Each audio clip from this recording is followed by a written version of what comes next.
নমস্কার। এভরিডেজ ব্লেসিং চ্যানেলে আপনাকে স্বাগত জানাই। মানুষ যখন একটু বার্ধক্যে পা দেয়, যেমন দাদু, ঠাকুমা, মাসিমা, জেঠিমা, এনারা মনে করেন অনেক দিন কেটে গেছে, অনেক সংসার ধর্ম পালন করেছি, ছেলে মেয়েদের দায়িত্ব পালন করেছি, নাতি নাতনিদের বড় করেছি, এবার শেষ বয়সে ঈশ্বরের নাম করব। এখন আমাদের কাছে প্রচুর সময়। আবার অনেক সময় নাতি নাতনিরা বড় হয়ে গেলে তারা তাদের দাদু ঠাকুমাদের বলে থাকে যে এখন তোমাদের বয়স হয়েছে, এবার একটু ঈশ্বরকে ডাকো। একই সঙ্গে যারা যুবক যুবতী তারা মনে করে যে আমাদের কাছে এখন প্রচুর সময় আছে, আমাদের শক্তি আছে, সামর্থ্য আছে, অর্থ আছে, বন্ধুবান্ধব আছে, এখনই হলো আমাদের আনন্দ করার, হই হুল্লোড় করার, ফুর্তি করার সময়। তাদের যদি ঈশ্বরের কথা বলা হয়, অনেক সময় তারা মনে করে দূর, এখন কি আমাদের ঈশ্বরকে সময় দেবার বয়স নাকি? এটার জন্য আমাদের সময় নেই। এই তরুণ সময়টা চলে গেলে আর ফিরে পাবো না। অতএব এখন যা ইচ্ছা করে নিই, যেখানে যেতে ইচ্ছা হয় সেখানে যাই, এই বয়সে আনন্দ করে নিই। ঈশ্বরের জন্য পরে ভাবা যাবে, ওটা বয়সকালে ভাববো।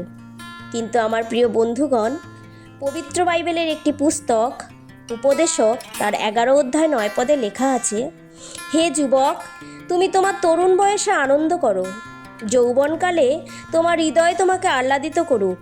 তুমি তোমার মনোগত পথসমূহে ও তোমার চক্ষুর দৃষ্টিতে চলো, কিন্তু জানিও ঈশ্বর এই সকল ধরিয়া তোমাকে বিচারে আনিবেন। হ্যাঁ প্রিয় বন্ধুরা, আপনি আপনার ইচ্ছামতো চলতে পারেন, আনন্দ করতে পারেন, ফুর্তি করতে পারেন, কিন্তু আপনার তরুণ বয়সে সব কিছু একদিন ঈশ্বর বিচার করবেন। একদিন তরুণ বয়স ছেড়ে বার্ধক্য জীবনে পা দিতেই হবে। তাই সময় থাকতে, সুযোগ থাকতে, শক্তি থাকতে সৃষ্টিকর্তা ঈশ্বরকে সময় দিন, তাকে বেশি করে জানুন, তাকে চিনুন। শেষ বয়সে যদি আপনি ঈশ্বরকে ডাকেন, তিনি আপনাকে ফিরাবেন না ঠিকই, কিন্তু হয়তো আপনার আফসোস হবে কেন আপনি আরও আগে তার কাছে এলেন না, তাকে চিনলেন না। তখন হয়তো আপনি তার জন্য অনেক কিছু করতে চাইবেন, অনেক ইচ্ছা জাগবে আপনার কিছু করার, কিন্তু হয়তো সেই সময় আপনার শক্তি সামর্থ্য থাকবে না।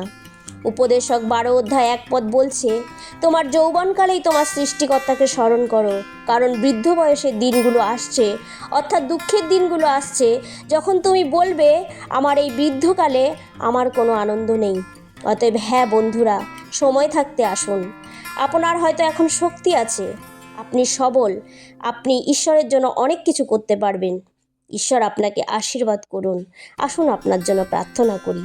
হে সৃষ্টিকর্তা, জীবন্ত ঈশ্বর, আজকের এই দিনের জন্য তোমায় ধন্যবাদ।